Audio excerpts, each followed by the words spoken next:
à se mettre debout, on va chanter un chant pour introduire ce temps de prédication. On se met tous debout, on va louer et adorer avec ce chant qui va introduire ce message. Avec majesté, ouvrez les portes. Ouvrez les portes, annoncez le roi et laissez Jésus entrer. Ouvrez les portes et ouvrez vos cœurs, il vient avec majesté. Ouvrez les portes, annoncez le roi et laissez Jésus entrer. Ouvrez les portes et ouvrez vos cœurs, il vient avec majesté. Ouvrez les portes à celui qui vient au nom du Seigneur. Ouvrez les portes à celui qui est le Dieu vainqueur. Ouvrez les portes. Ouvrez les portes, annoncez le roi et laissez Jésus entrer. Ouvrez les portes et ouvrez vos cœurs, il vient avec majesté. Ouvrez les portes, annoncez le roi et laissez Jésus entrer. Ouvrez les portes et ouvrez vos cœurs, il vient avec majesté. Une offrande d'acclamation à notre Dieu. Merci le groupe de louanges. Vous allez devoir participer à la Sainte Seine. Il y en a qui vont rester ici. Vous pouvez leur apporter le repas. Vous pouvez vous asseoir. Et pendant que le groupe de louanges va communier, je voudrais vous dire tout de suite que je kiffe de ouf. Comme disent les jeunes, je kiffe de ouf les enseignements de Jésus. Vous voyez? Pourquoi je kiffe de ouf les enseignements de Jésus? Parce que vous pouvez aller sur les réseaux sociaux. Il y a tellement de prédicateurs. Parfois, les prédications peuvent être compliquées. Mais Jésus, qui est le modèle des prédicateurs, il n'y a pas quelqu'un qui a prêché comme lui. Quand il prêche, je vous assure, même mon petit-fils, Andrea, qui est au fond, va comprendre. C'est le meilleur enseignant. Jésus, quand il prêche, quand il enseigne, il prend les images simples de ce monde pour nous transmettre des vérités profondes. Par exemple, pour exprimer l'amour d'un père envers son fils, il va dire, tiens, il y a un monsieur qui avait 2 fils et il leur a dit, mon héritage va à vous 2. Et puis voilà que le plus jeune va ne même pas attendre la mort de son père. Et il va dire, papa, tu as dit que l'héritage c'est à nous 2, non? Mais donne-moi ma part tout de suite. Alors le père lui donne sa part et il est parti, voilà, dans la prodigalité. Voilà, ce mot veut dire quelqu'un de dépensier. La prodigalité, c'est un excès de dépenses. On dépense, on dépense, on dépense, on dépense. On ne voit même pas ce qui est dans le compte jusqu'à ce que le gab bouffe, avale la carte. Voilà. Alors il est allé, il a tellement dépensé que le gab a bouffé sa carte bleue. Il ne pouvait plus manger. Il commençait à souffrir. Un jour, il allait manger la nourriture des cochons. On dit non, non, c'est pour les cochons. Tu n'as même pas le droit de manger ça. Il ne pouvait même pas manger les caroubes. Alors il s'est souvenu que chez son père était un PDG et qu'il y a des ouvriers qui y travaillaient. Et il s'est souvenu que quand il était à la maison, eh bien, même ces ouvriers étaient dans une meilleure situation que lui. Il dit, je ne suis plus digne d'être appelé le fils de mon père. Je vais retourner chez lui pour faire quoi? Pour faire une recherche d'emploi. Je vais lui dire simplement, mon père, je suis indigne, mais embauche-moi seulement. Parce que sa situation, comparée à la situation dans sa tête des ouvriers de son père, était plus mauvaise. Et voilà qu'il s'est mis en route. On dit la parabole du fils prodigue. Il s'est mis en route, il ne sait pas comment il devait être accueilli. Et puis quand il était à quelques mètres de la maison paternelle, son père l'ayant aperçu, mais c'est qui? Il a dit, mais c'est ton fils prodigue, là, il est allé tellement dépenser, il est en train de venir. Et que fait son père? Il court et se jeta dans les bras de son fils pour dire, mais mon fils, tu es comme mort. tu allais dépenser l'argent, on t'a perdu de vue et tout ça. Et il ordonna à ses ouvriers de préparer, voilà, un bon repas pour fêter l'arrivée. Lui, il a appelé son fils alors que son fils savait qu'il ne pouvait même plus être digne d'être fier. Vous savez le reste, hein? Le grand frère qui était là était même jaloux, au point où le père était étonné, dit, mais toi, tu as tout. Lui, il est perdu. Il est allé tout dépenser. Tout ce qui est là dans la maison, c'est à toi. Alors ne le jalouse pas. Tout ça pour montrer qu'un père, l'amour d'un père va au-delà de nos péchés. L'amour d'un père va au-delà de nos erreurs de jeunesse, etc., etc. Voilà l'enseignement de Jésus. Il prend les choses simples de ce monde. Pourquoi nous avons chanté ce chant pour introduire? Parce que ce matin, vraiment, ne perdez... D'abord, vous ne pouvez pas le perdre. L'image est tellement simple. Jésus prend une image, c'est l'image la plus familière pour les hommes. Même ce matin, vous avez eu, parce que vous êtes là, vous avez eu à faire à cette image. Jean chapitre 10, verset 9. Saint-Yana, c'est parti. Il n'y aura qu'un seul verset et nous allons faire l'exégèse de ce seul verset. C'est-à-dire tirer la substantifique moelle, l'essentiel de ce verset. C'est ça l'exégèse. Qu'est-ce qui se cache derrière ce verset? Qu'est-ce que moi je peux garder comme leçon avant de rentrer, Dieu voulant, dans quelques minutes à 12h chez moi? Je suis la porte. Waouh! Voilà le Seigneur des Seigneurs, le Roi des Rois qui se compare, qui se comporte et qui s'image, du verbe imager. Il dit, je suis une porte. La porte, hein? Tout le monde a affaire à une porte. C'est l'image la plus familière. Il n'y a pas de maison, il n'y a pas d'appartement, il n'y a pas de bâtiment sans porte.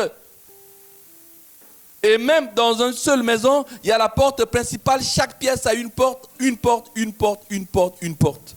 Et il prend cette image ce matin. Il faut que cette image frappe vos mémoires visuelles. Je suis la porte. Si un enfant vous dit, mais quel a été le message que le Saint-Esprit a mis dans le cœur du messager ce matin pour l'Église, dites, le Saint-Esprit a dit, Jésus se présente à nous ce matin comme étant la porte. Je suis la porte. Si quelqu'un entre par moi, il sera sauvé, il entrera et il sortira, et il trouvera des pâturages. Nous rentrons tout de suite dans le vif du sujet. Point 1. Déjà ici, quand il dit « je suis la porte », il ne dit pas « je suis une des portes ». Ce n'est pas un adjectif indéfini, un ou une. Là, c'est défini. Je suis la porte. Je suis la porte. Et si quelqu'un entre par moi, il sera sauvé. C'est toute une doctrine.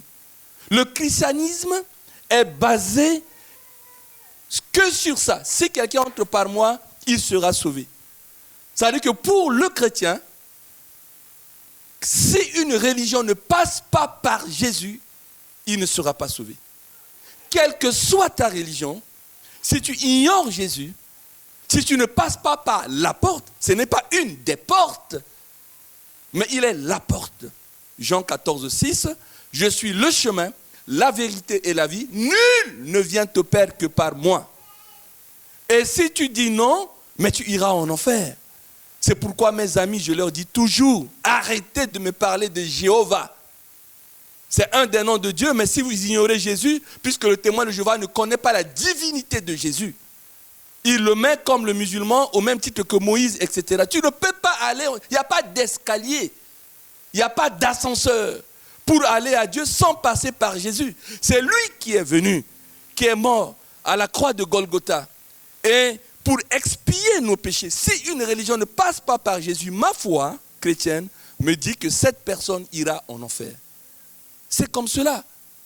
Et que la religion me dise, oui, mais Dieu n'a pas de fils, Dieu n'a pas ceci. Je dis, mais toi-même, tu as un esprit, tu as une âme, tu as un corps. Quand tu dis, je suis malade, qui parle? Quand tu dis, mon âme est déprimée, qui parle? N'est-ce pas que l'homme est tripartite? Il a un esprit, il vit dans une enveloppe qui est un corps. Et il a le siège de pensée qui est une âme. Voilà. Quand il dit je suis malade, je mis pour qui? Il faut réfléchir à ça. Et Dieu, il est triunitaire. Il est Dieu le Père, l'homme a péché, et il va prendre la forme de fils quand il a dit, Genèse chapitre 1, au commencement Dieu créa, et on dit, créons l'homme à notre image, il est là Dieu le Père, Dieu le Fils, et Dieu le Saint-Esprit, puisque le Saint-Esprit se mouvait sur la terre. C'est cela. Toute la Bible parle, on voit Dieu le Père, le Créateur, on voit Dieu le Fils, on voit le Saint-Esprit. Nul ne vient au Père que par lui. Il est la porte. Il n'est pas une des portes. Ne dites jamais, quand vous avez l'enseignement de vos pasteurs et du pasteur Binois, ne dites jamais qu'il y a des vérités. Non. C'est Jésus la vérité. Pour nous, la vérité n'est pas qu'un mot. La vérité est une personne. Toutes les religions du monde, les champions sont morts, on connaît leur pierre tombale, on sait là où ils ont été enterrés. Seul Jésus, le christianisme, la religion de la résurrection, c'est celui qui a vaincu la mort. Il n'est pas resté dans le tombeau. Il est sorti du tombeau. La mort a perdu sa puissance. Il est sorti du tombeau. La mort a perdu sa puissance. Et Déborah a chanté le vainqueur de la tombe. C'est le vainqueur de la tombe. Donc là, il y a déjà une vérité profonde. Si quelqu'un passe par moi, il sera sauvé. Deuxième chose, il a dit, il entrera et il sortira. Ça veut dire quoi? Ce matin, on est entré, hein? On a loué, on a adoré. Entrer, c'est entrer dans la présence de Dieu.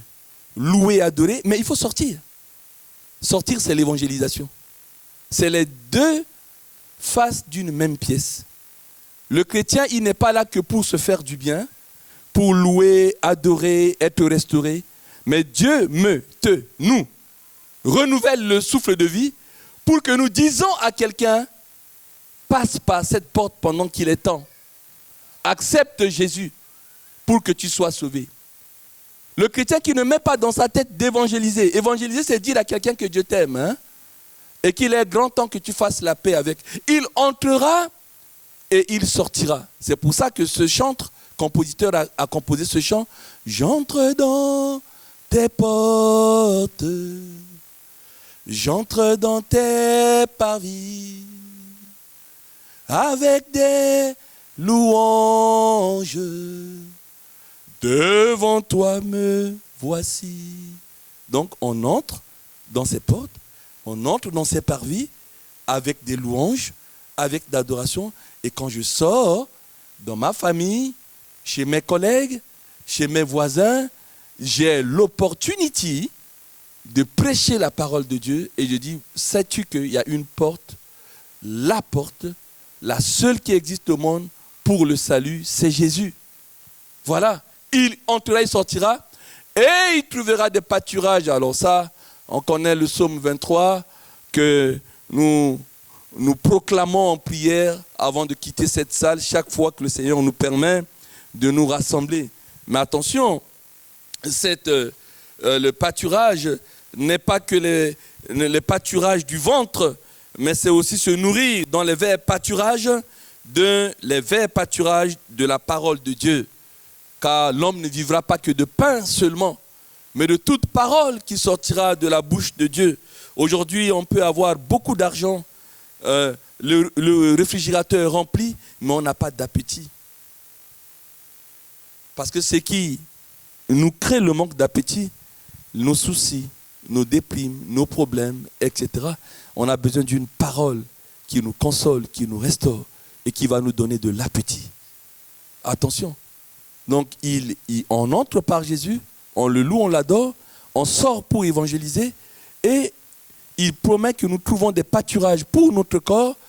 Il est celui qui nourrit les oiseaux du ciel, qui ne sème, qui ne moissonne, mais il est celui aussi qui nous nourrit par notre esprit, parce qu'il faut nourrir l'esprit par la parole et nourrir le corps par le pain et par l'eau. Je n'ai que 3 points, je ne vais pas durer ce matin.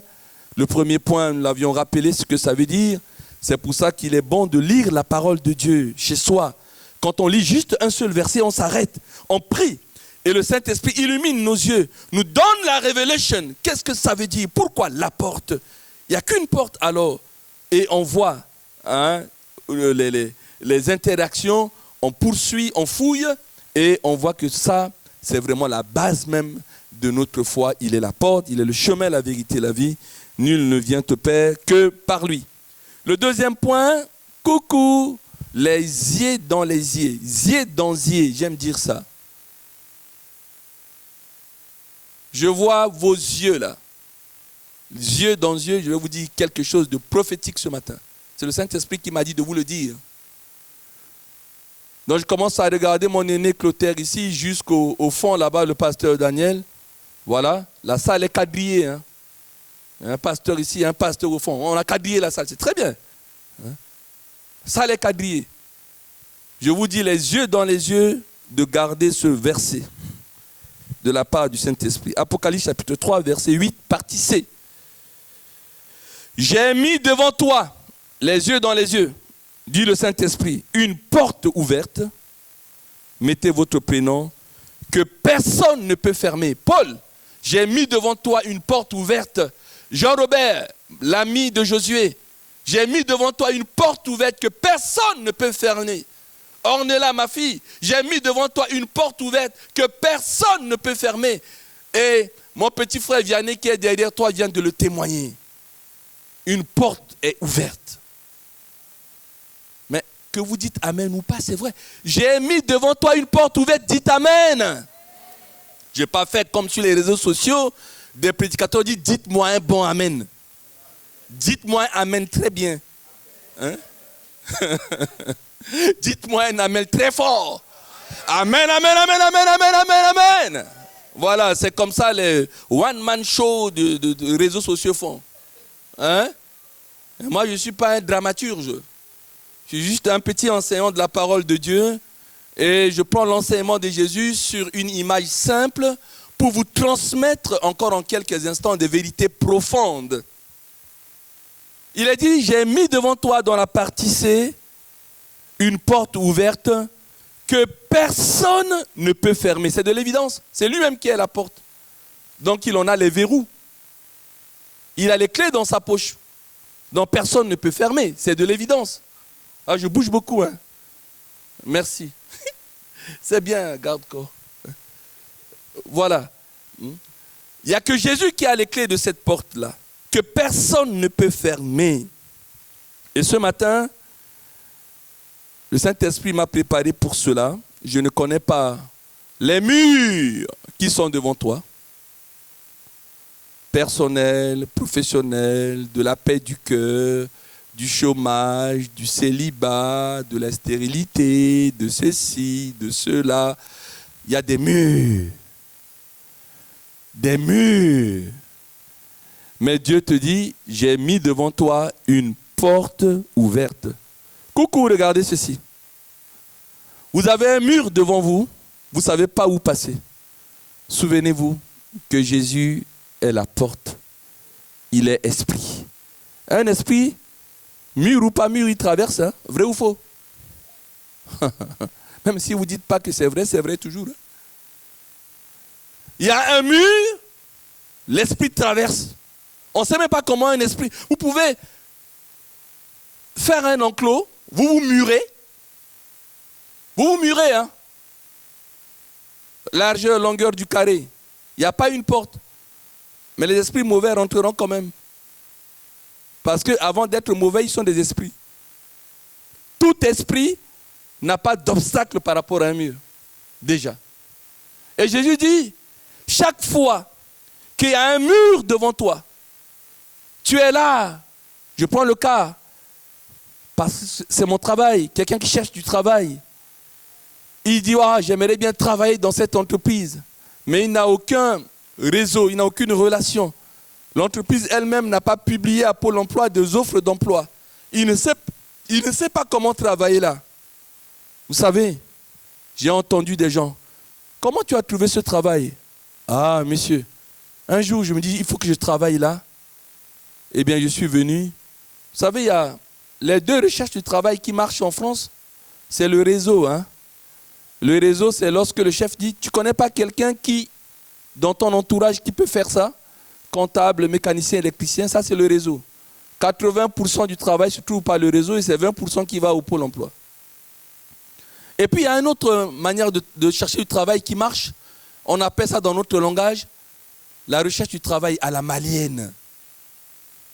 La recherche du travail à la malienne, c'est lorsque le malien il sort, le chercheur, qu'il soit malien ou pas, mais ça s'appelle la recherche à la malienne. Il va dans la zone industrielle, une des plus grandes de l'Europe, qui s'appelle la zone industrielle de Saint-Ouen-le-Monde. Voilà, c'est une des plus grandes en Europe. Hein. Voilà. Il dit, demain, de 8h à 12h, je vais faire cette ruelle où il y a 30 entreprises. Je ne me pose même pas la question s'ils ont publié une offre ou pas, mais je vais aller les voir en présentiel et je vais demander du travail. Et donc il arrive à 8h, il sonne, la première personne qui est là, bonjour, je veux travailler. Il s'en fout qu'on le prenne pour ridicule ou pas. Vous voulez travailler? Qui vous a dit qu'on cherche du travail? S'il vous plaît, je veux travailler. Où est le patron? Non, non, non, monsieur, dégagez, vous embêtez, on va appeler même la police. Il va insister, s'il voit que c'est fermé, il continue. Deuxième porte, deuxième entreprise, troisième entreprise, quatrième entreprise, cinquième entreprise, 35e entreprise, il est 11h, 11h30, etc. et tout. Exactement comme l'oiseau du ciel qui ne sème ni ne moissonne, qui va sortir de son nid le matin à Cergy et qui va voler comme ça, il va tomber à Cergy-le-Haut. Il n'y a pas une croûte de pain qu'un enfant qui a tellement mangé sur consommation n'a pas jeté par terre pour lui. Il va aller à Cours-Dimanche, ça ne marche pas, il va aller à Ménucourt, il va aller à Vauréal et arriver à Jules-le-Moutier là-bas, peut-être arriver à Jules-le-Moutier, tiens, Valentin a jeté un petit bout de pain, hein, et l'oiseau va dire merci Valentin Eni. Voilà. C'est pour ça que quand un enfant jette un petit pain, arrêtez, lui dit tu gaspilles. Il nourrit les oiseaux. Enfin, je ferme la parenthèse. Hein. Voilà. Il va donner la nourriture aux oiseaux. Il pense aussi à eux. C'est très écologique. Hein, parce qu'il faut nourrir. Il approvisionne. Hein. Et tu ne sais même pas comment. Regardez, hein, dès qu'un enfant jette du pain, il y a un miracle qui se fait. L'oiseau qui vole dans l'air, qui lui a dit qu'il y a du pain ici? Prenez les arachides, jetez devant chez vous, vous allez voir. Même les oiseaux qui sont là-bas, à combien de mètres, il y a comme quelque chose qui les attire, qui les aimante. M-A-I-M-A-N-T-E, du verbe aimanter. Qui les attire. Je dis, mais qui leur a dit que j'ai jeté ça ici? C'est comme ça. C'est divin. C'est comme cela. Et lui, la recherche la malienne, on va voir une porte. Sur ces 40 entreprises, même si à midi on ne m'embauche pas, peut-être à 12h, on va dire, quelqu'un va dire, oh, mais on voit que vous êtes motivé, vous pouvez tout faire. Bon, écoutez, je n'ai pas le temps, revenez demain. Il a quand même une promesse. Donc demain, il va commencer par cette promesse, avant de se rajouter une quarantaine d'entreprises encore. Je vous assure, il fait comme ça du lundi au vendredi, il y a du résultat. Hein. Que vous dites amen ou pas, c'est vrai. C'est mon travail. C'est comme cela. Et Jésus dit, je suis une porte ouverte. Je mets devant toi une porte ouverte ce matin. Toi qui es perdu. C'est quoi le perdu? Perdu, c'est toi et moi. Toute personne qui n'a pas l'assurance du salut. C'est-à-dire que si je meurs aujourd'hui, je vais dans le paradis, on m'appelle perdu.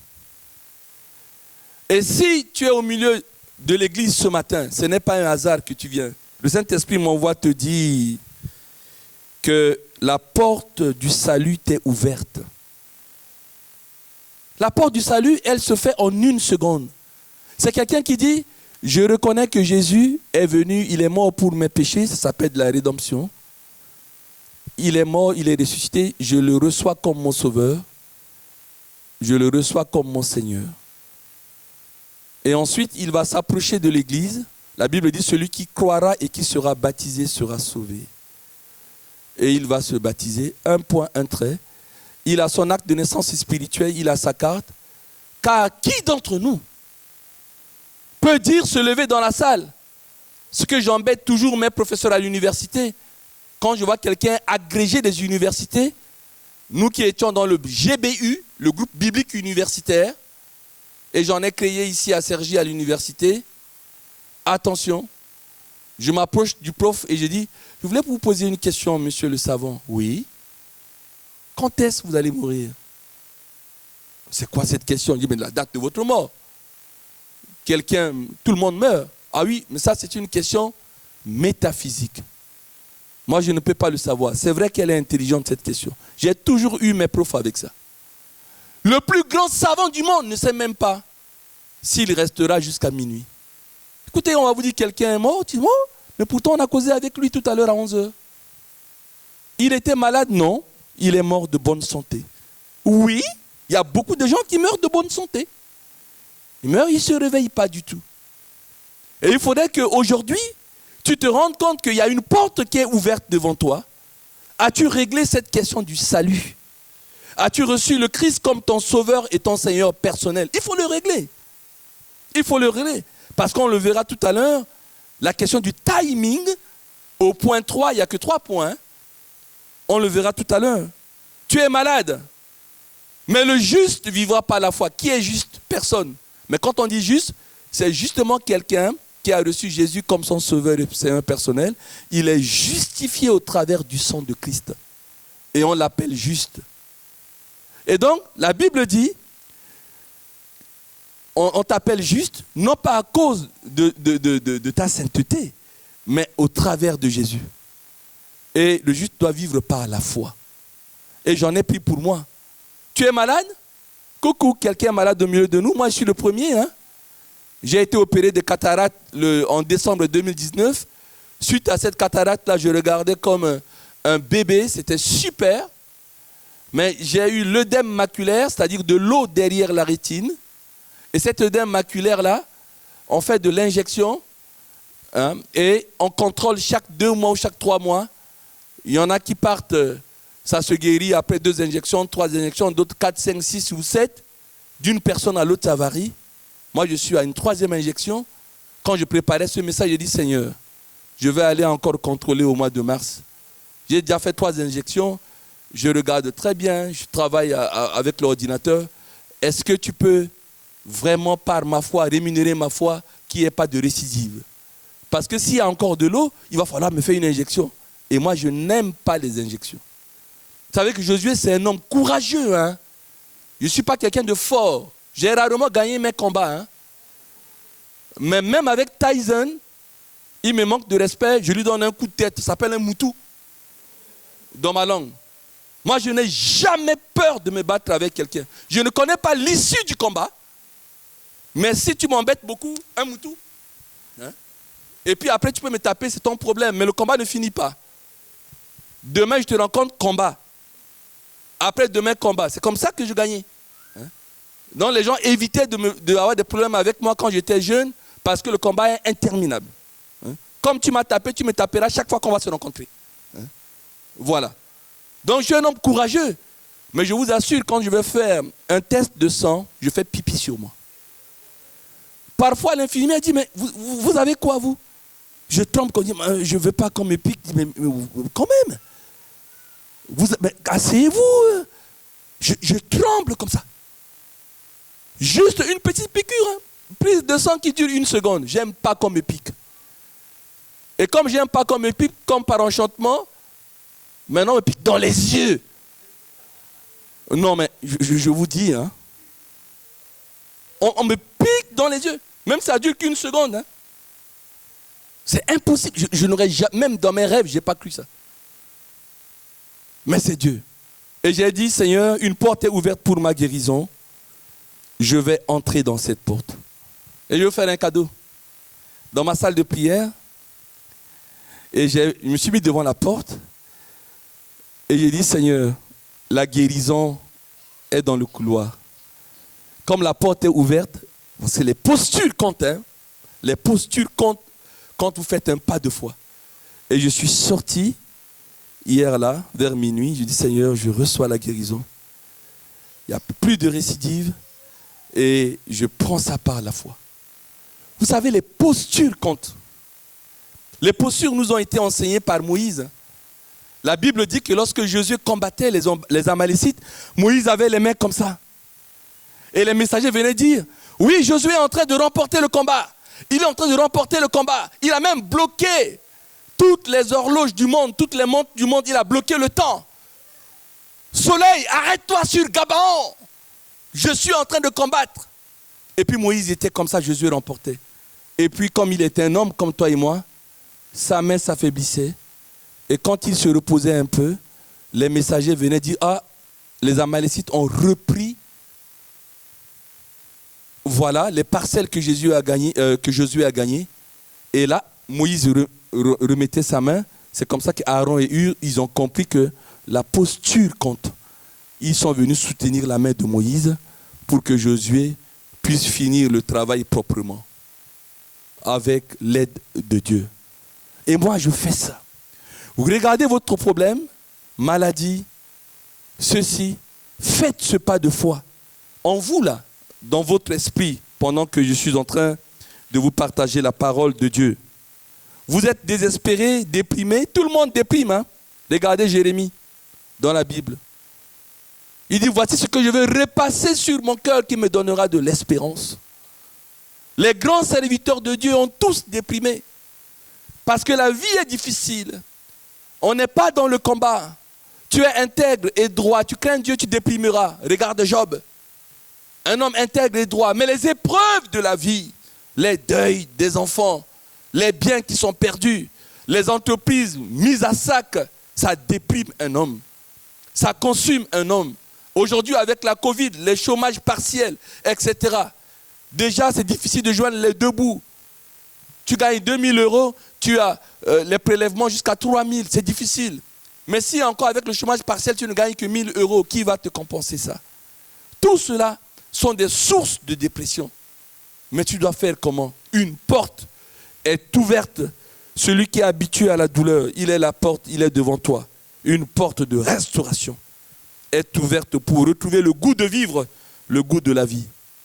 Et toi, qui subis des addictions, tu es esclave des vices de toutes sortes, esclave des péchés. Une porte est ouverte pour devenir un champion de la vertu ce matin. Entre par là. Toi qui ne veux pas pardonner, Jésus te dit, une porte ouverte pour que tu pardonnes est là devant toi ce matin. Il faut que tu y entres. Toi qui ne veux pas demander pardon, une porte ouverte pour demander pardon est devant toi ce matin. Vous avez compris qu'on peut citer les exemples, mais ce qui est important, c'est la porte ouverte. Il n'y a que deux positions, il n'y en a pas trois, s'agissant d'une porte. Ou une porte est ouverte, ou elle est fermée.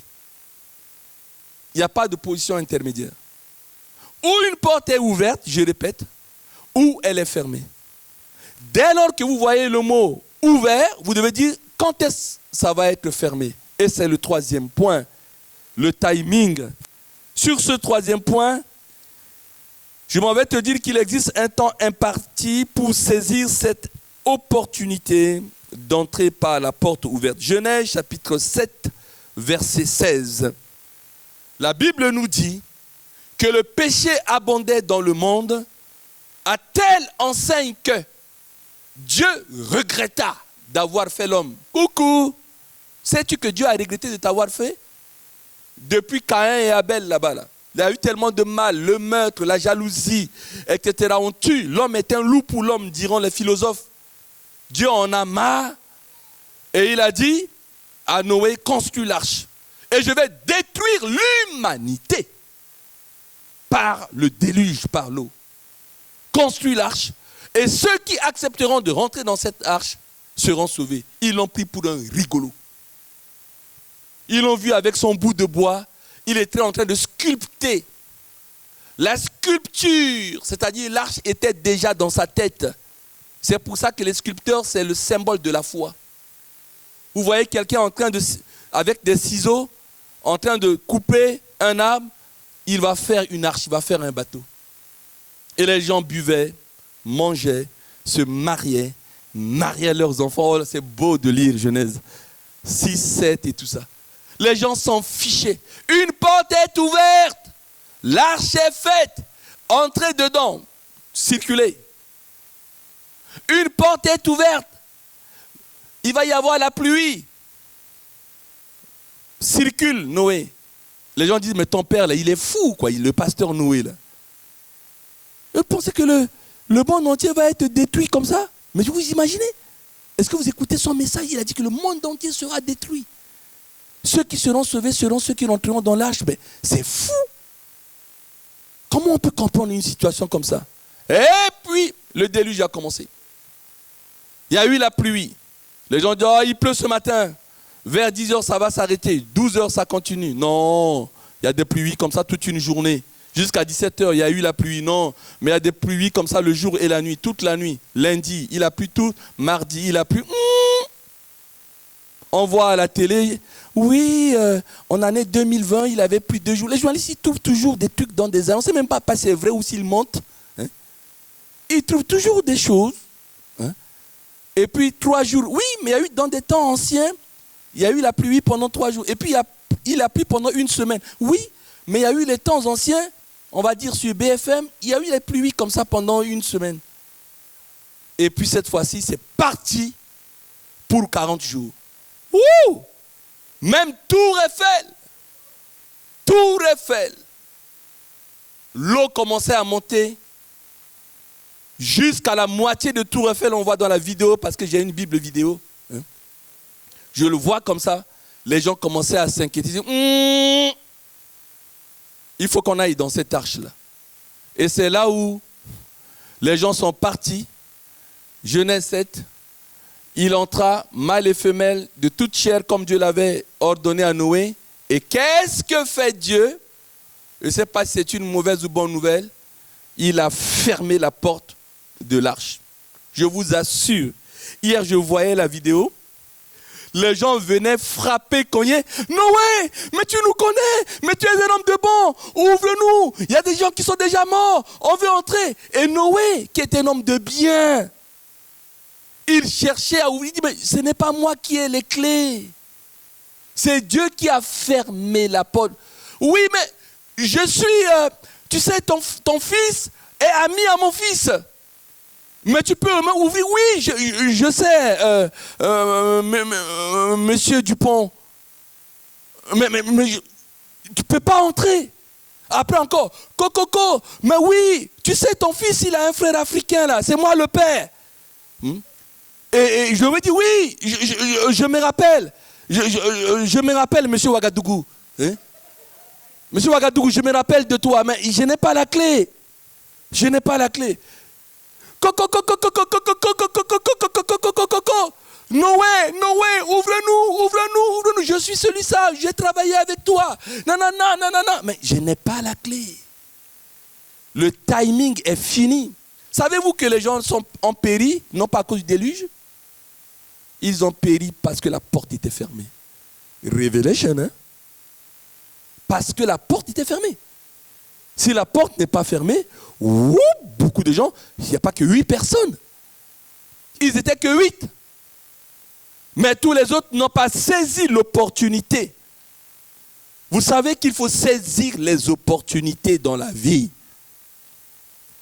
Il n'y a pas une occasion qui est là, vous l'avez manqué pour de bon. Il faudrait encore que ce soit Dieu qui ramène ça devant votre chemin. C'est extrêmement important. Il faut battre le fer quand il est chaud. Il y a une porte qui est ouverte. Mais entrons dans cette porte, et je termine. Il y a aujourd'hui une double responsabilité dans ce message, et c'est la conclusion de cette double responsabilité. Double responsabilité, pourquoi? 1. Jésus t'invite, alors réponds oui. Viens entrer dans l'arche. Il commence à pleuvoir ou il va pleuvoir. Ça veut dire quoi? Ça veut dire que tu n'es pas exempté des épreuves de la vie. Il va pleuvoir ou il a commencé à pleuvoir. Il faut que tu aies un umbrella, un parapluie. Tu veux mettre les manteaux, mais après ton umbrella, ton parapluie, ton manteau ne suffira pas, tes bottes ne suffiront pas. Parce que la longueur, la durée de cette pluie va entraîner l'inondation, les eaux vont gonfler. Et souvent, on voit que mon problème ne revient pas, ça s'amplifie. Les problèmes s'amplifient. Les problèmes s'amplifient. Il faut que tu te dises, est-ce que la porte de l'arche est toujours ouverte? Il faut que tu y entres. C'est comme une mise en garde ce matin.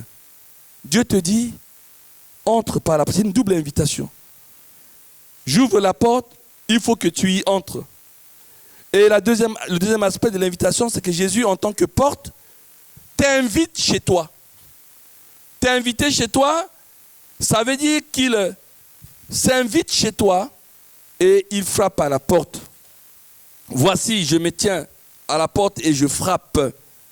Si quelqu'un entend ma voix et ouvre la porte, j'entrerai chez lui et je souperai avec lui et lui avec moi, nous dit Jean dans Apocalypse.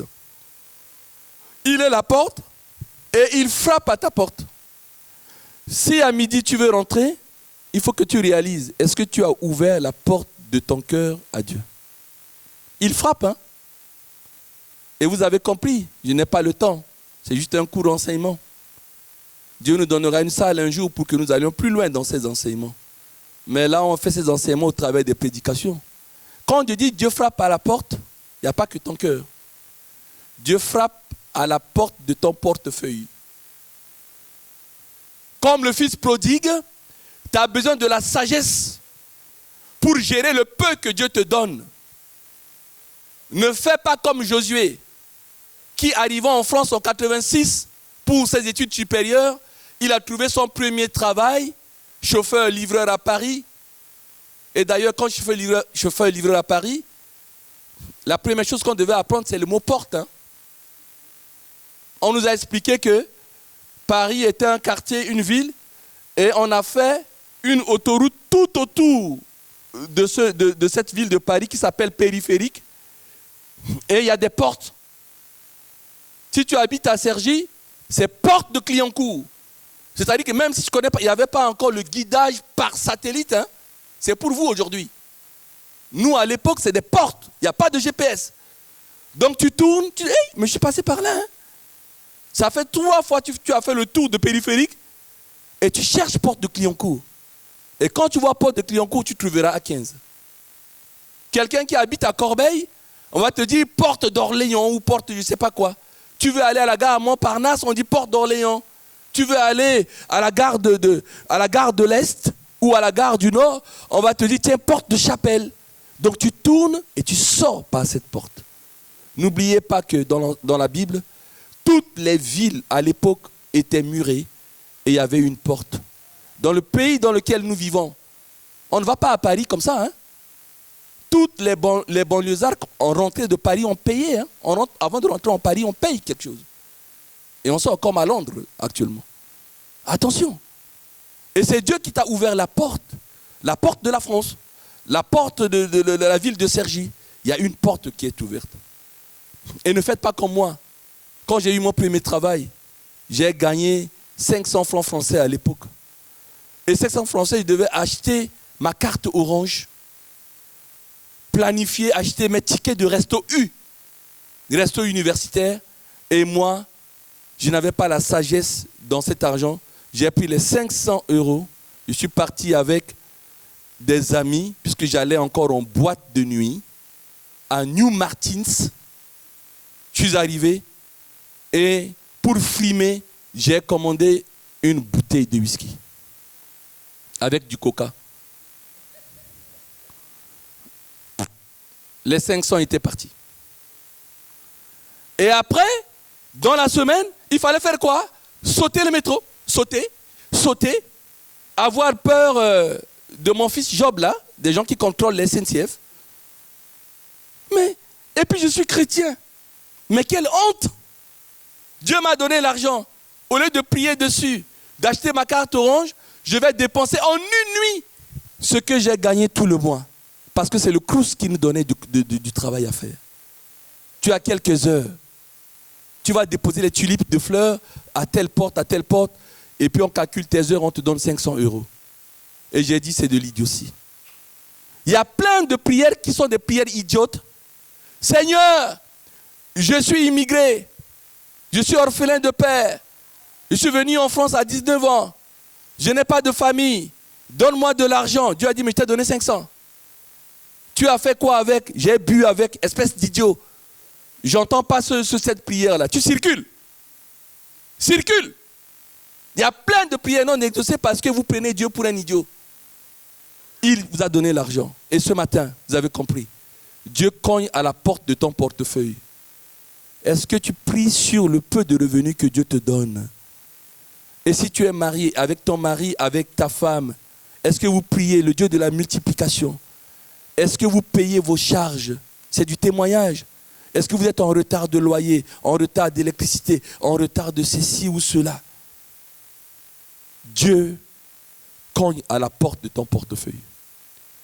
Je n'ai plus le temps, il est 12 heures passées. Peut-être un deuxième exemple. Dieu cogne à la porte de ton caractère, de ton mauvais caractère. Il veut que tu lui ouvres pour qu'il y entre, pour que tu aies un bon caractère. Tout simplement. Il cogne à la porte de ton esprit. David a dit, oh Dieu, crée en moi un cœur pur et donne-moi un esprit bien disposé. Dans l'église, on trouve des frères et sœurs qui ont un esprit mal disposé. C'est tellement mal disposé que le culte finit, ils voient leurs frères et leurs sœurs, ils ne disent pas bonjour. C'est un esprit mal disposé. Et moi, le pasteur, je ne suis pas là pour plaire, je suis là pour vous enseigner la parole. Un chrétien, c'est quelqu'un qui est bien éduqué, c'est quelqu'un qui est généreux, c'est quelqu'un qui est souriant. Et même si on est au temps de Covid, bonjour, bonne semaine. Ça fait du bien. Complètement inadmissible. Voilà un chrétien dit, bonjour ma soeur, il part. L'église est devenue un lieu où tu vas frimer. Dieu cogne à la porte de ton caractère. Ouvre pour que tu puisses avoir un esprit bien disposé. Pas un esprit mal disposé. Il cogne à la porte de ta colère, de ceci ou cela. Comme mon fils David disait, il a ouvert la porte, et le Seigneur est en train de faire quelque chose. Après, quelqu'un peut être colérique, il devient l'homme le plus patient du monde. C'est qu'il a fait un travail sur lui. Et ce travail, c'est qu'il a laissé Jésus entrer et donner les 9 fruits de l'esprit, la paix, la joie, l'amour, la bonté, la bénignité, la patience, la maîtrise de soi, la fidélité, etc., etc. Vous l'aviez compris. Une double responsabilité. Il est la porte, entre, parce qu'un jour, ça va être fermé. Le pasteur Daniel viendra pour les annonces. On aura le 14, dimanche prochain, un baptême. Celui qui n'est pas encore baptisé là. Une porte est ouverte. Une porte est ouverte, ça je le dis sciemment. Mais si tu ne veux pas user cette porte, mais un jour ça va être fermé. Quand, je ne sais pas. Une porte est ouverte. C'est important. On se lève à notre place. Une des fonctions de la porte, c'est la protection, et je vais prier là-dessus. La porte protège des voleurs, protège de l'hiver, protège de beaucoup de choses. Souvenons-nous des enfants d'Israël face à l'ange de la mort. Ils devaient mettre sur leur porte de leur maison le sang d'un agneau immolé. Et c'est le signe de l'expiation de leur péché, que leur péché étant déjà fait, l'expiation étant faite, et que la mort était déjà passée chez eux. Quand l'ange passe, il voit le sang, il dit oui, la mort est déjà passée dans cette maison, donc je n'y entre pas. Et qui est mort? C'est Jésus. Jésus est mort, son sang, il a été poignardé, c'est sur les linteaux de votre porte. Et donc l'ange ne peut plus entrer, parce que la mort a déjà eu lieu. Et donc il passe, les Égyptiens, c'est-à-dire le monde, qui n'a pas, va être frappé. Il faut que ce matin, tu sors avec l'assurance qu'il y a le sang de Christ sur les portes de ta maison, sur ton front. L'ange de la mort va voir ça, il va dire, il y a eu déjà la mort dans cette maison. Et c'est la mort de qui? De Jésus. Il a été ressuscité, voici son sang. Il fallait mettre le sang d'un agneau immolé. Et Jean-Baptiste, quand il a vu Jésus, il a dit, voici l'agneau de Dieu qui ôte le péché du monde. Alléluia. Les mains élevées. Tu ne peux pas te concentrer, eh bien, élève les mains, ferme simplement tes yeux ce matin. Tout simplement. Oh, le barachana, baragene, beregene, barasono. Oh, le baragani, barasono, beregene, barasono, borogono, baragane. Seigneur, merci pour l'image de cette porte. Tu es la porte. Que tes enfants ne dépriment pas parce qu'il n'y a pas d'issue dans leur vie émotionnelle, dans leur vie sentimentale, dans leur vie professionnelle, dans leur vie sociale, dans leurs finances. Il y a des murs. Ce matin, tu ne parles pas pour nous juger. Tu parles pour nous encourager. Parce que nous avons besoin de cette parole comme un outil dans notre vie. Oui, mémorise cette porte dans leur cœur, dans leur esprit. La porte du salut, la porte de la restauration, la porte de la vie de tous les jours. Tu es la porte. Et merci encore. Tu connais chacun par son nom. Et merci de faire le travail qui s'impose dans la vie de tes enfants. J'ai mis devant toi une porte ouverte que personne ne peut fermer. Aide tes enfants à gérer leurs responsabilités face à ta parole ce matin. Dans le nom de Jésus, nous avons ainsi prié. Amen.